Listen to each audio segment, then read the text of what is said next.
Hi, welcome to the show Business Arena 365. This is Mahendran Subramanian, the founder of Business Arena 365. We bring in the success stories of business owners to understand the challenges and how to overcome these challenges through their experience. Today we have with us Vikrant Kulkarni, the founder of Mohor Superfoods, which is a very natural supplement, and let's hear it from him, the more benefits of this supplement and his journey. So let's welcome Vikrant Kulkarni. Hi Vikram, Hi, how are you? I'm very good. How are Nice to you? be here at your office. Thank you so much. It's a pleasure. So then how did you start your career? Where did you begin? While I was doing my PhD, I got a chance to complete my underwater diving certification. That's open water scuba diving certification through PADI.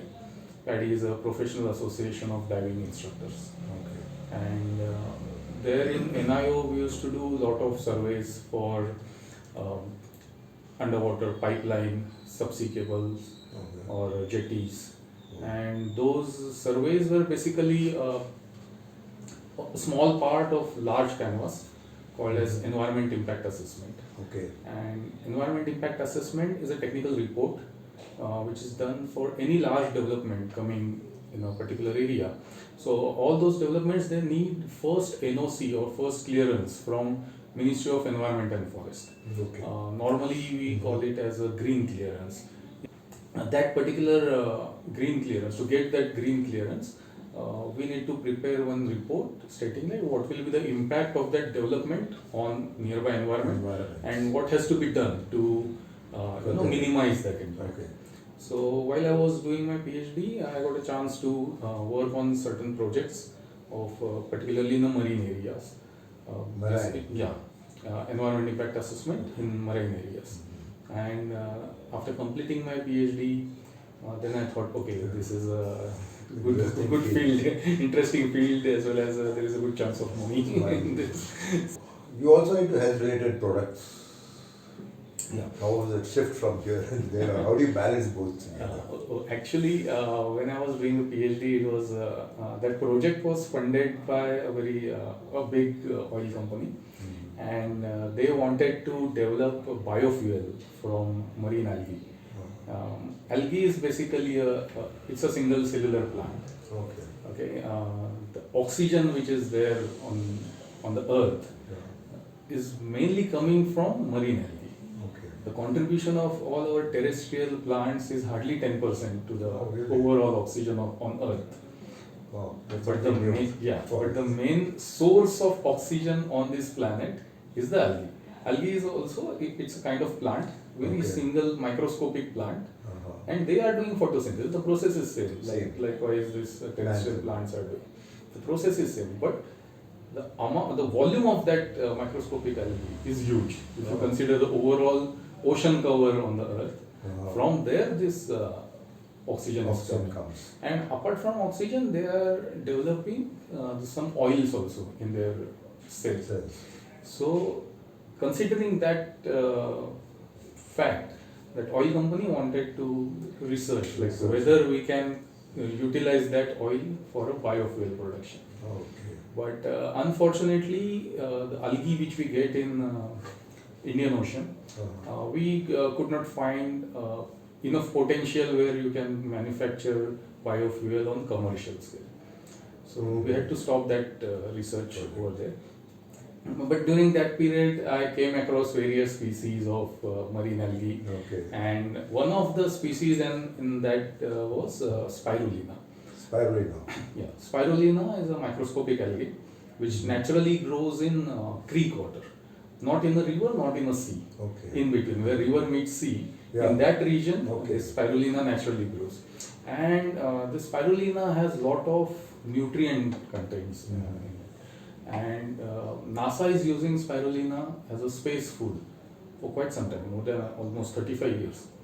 And United Nations, they are using spirulina to eradicate malnutrition in African continents. Even in India, some state governments have started using spirulina in their midday meal. So I had that technical know-how during my PhD work. that how to cultivate microalgae and all. And but after that, after completing PhD, I completely entered into environment consulting field. So during first lockdown of 2020, when even work from home was not started. Yeah. So it was like completely idle period. And, those 2 months were like turning point in my life, and I really got a time to think, plan, execute, because the work which I was doing during my PhD days, I always wanted to do something commercially in that field. Okay. So I utilized that period of lockdown to plan my new venture, and then I started cultivation of spirulina on commercial scale. Okay. Yeah. So how do you do it? You cultivate it where you do it under controlled conditions, or how is it? Yes, my spirulina cultivation unit is near Nasrapur, that is, and we are cultivating it in a controlled environment in shallow ponds. Okay. And the area is spread over 1 acre, and it's like one of the top 5 plant in terms of capacity in Maharashtra. Okay. It's grown only in Maharashtra or anywhere else also? Other people also doing it elsewhere? Well, I never heard much of it actually, that's why. Okay. Basically, spirulina is cultivated in entire tropical region. Okay. Because the temperature which is required for its optimum growth is between 25 to 35 degrees Celsius. So all countries coming in so this tropical belt, they are cultivating spirulina. And you will be surprised to know that India is the third largest manufacturer Really? globally in spirulina. But almost 90-95% of spirulina which we cultivate is exported in US and Europe. Oh, 90+%. Yeah, and people in India, at least 9 out of 10, they don't know what is. Yeah, even I never knew. I just came to know about it through you actually. Yeah, I but never if you go to US and Europe, those people, they are like, they are using spirulina, especially after COVID, they are using spirulina in everything. Oh. Even in your pasta, noodles, pizza base, Wow. ice cream, cookies. What are other main benefits, health benefits? See, spirulina is basically, it's full of nutrients. Mm-hmm. It's rich in all 9 essential amino acids. It has got range of vitamins. All essential 12 vitamins are 12 available. vitamins are 12 vitamins are available in spirulina. In our school days, we used to learn that for vitamin A, you should eat carrots or papaya. For vitamin C, you eat citrus fruits. Or for calcium, you drink milk. For iron, you should eat spinach. All these nutrients are available in spirulina in completely natural and vegetarian way. Right. And that's why United Nations, they have declared spirulina as a superfood. Wow. So where can people get these capsules and all? Is it available across the shelf, or how is it like? How do you... See, so far spirulina was not so easily available, because awareness was not there. Not there. Unfortunately, some people, they don't want spirulina to They are available to all. Yeah, but anyway, thanks to digital marketing and e-commerce, that now we can deliver spirulina to every customer. So even we started mainly on all marketplaces. Okay. Our spirulina is available on Amazon. Our registered trademark is Sanjeevani Spirulina. Sanjeevani Spirulina is our registered trademark. It's available on Amazon as well as on our website. Mm-hmm. So people can they can either order from Amazon, or they can either order from our website.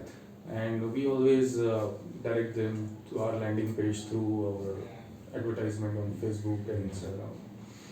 And after lockdown, when the lockdown got eased now, I think we are back to normal. Free. Yeah. So now we are expanding our network through nutritionists, dietitians, sports trainers. So they are recommending our. Very good supplement for sports. Yes. In fact, International Olympic Association has declared spirulina as a safe supplement for all athletes. Spirulina is completely natural. We don't use any chemical to extract anything. The way it is growing in nature, we are growing it in a controlled environment. We are simply filtering that algae, drying and making into powder. That's it. No chemical processing involved. Yeah, so it's much safer to use for a long term use, we can say. WHO has recommended its safe dose as up to 3 grams per day. Safely, you can take it lifelong. It doesn't have a side effect as such, and at any age group you can take spirulina. Only thing is there are certain medical conditions who should avoid it. First is if your uric acid levels are high, then you should avoid it because your body can't digest high amount of protein. Or if you are undergoing kidney stone treatment, then you should avoid because spirulina has a lot of mineral content, so it may interfere with your treatment of kidney stone. So like that, there are few medical conditions who should avoid. But otherwise, if you're having diabetes, cholesterol, high blood pressure, spirulina is best remedy. Yeah. See, spirulina is not a medicine, first of all. It's a functional food. Worldwide, spirulina is not considered as a medicine, neither regulated as a medicine. We don't need a drug license to manufacture spirulina. It's a food product. So you can include spirulina in your daily diet. Only thing is it has to be within the prescribed dosage. Okay. So you should take hardly 2 to 3 grams of spirulina per day.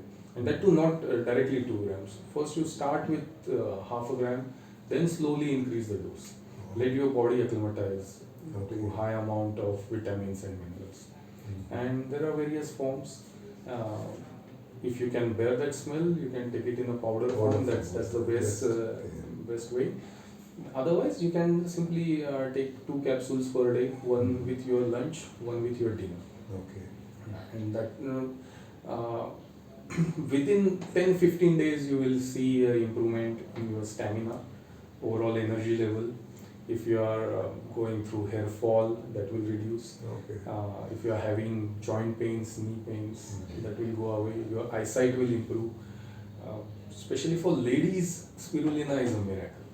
Even in my clientele, almost 80% are ladies.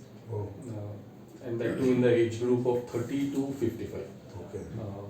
The post-pregnancy calcium deficiency, iron deficiency, hair fall issues, or nowadays lot of ladies are facing PCOD, PCOS, premenopausal hormonal imbalance. Spirulina is working like magic on. Who are the kind of people who should take it? See, spirulina can be taken by anyone. Yeah. Okay, and at any age group. Rather, in fact, last year in June, I received an inquiry from Reliance Foundation. Oh. And they have a unit in near Nagotme. It's in Raigad district. Okay. And as a CSR activity, corporate social responsibility of that unit, they wanted to distribute spirulina to malnourished children around that area. And that time I had only capsule form of spirulina. So, and the age group which they were targeting, that was from 6 months to 6 years. The babies. Infant. Yeah, infants.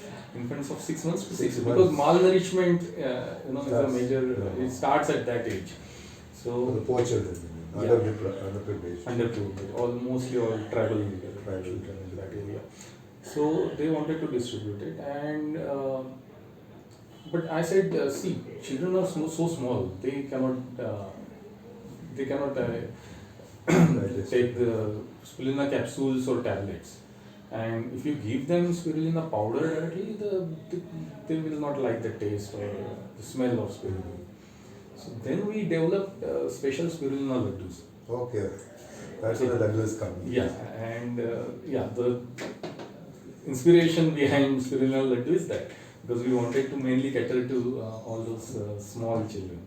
And since past 1 year, we are giving spirulina laddus to all those babies in the age group of 6 months to 6 years. And in last 1 year, we saved almost 135 severely malnourished children from So drastic development. Yeah, drastic development. When we started the project, there were some cases which were so severe that we were worried that when we are about to give the spirulina to them, whether these babies will survive or not till that period. Now so their critical. weights have increased by 1.5 kgs. That's a good. Yeah, and this actually even Reliance Industries took cognizance of this project. They have mentioned this project specifically in their annual report. Oh, that's wonderful. How do you see this product in the future? Say about from now to 10 years. As I said, this is a future because the way our population is increasing, and at the same time our lifestyle is changing, and our agricultural land is depleting. So to feed our growing population in a sustainable way, we have to look for the options, and in that option, spirulina is on the top. It's the best. That's nice. That's good to know so much about it. So thank you so much, Vikrant Kulkarni. Thank you so much. Please do like, subscribe, and watch.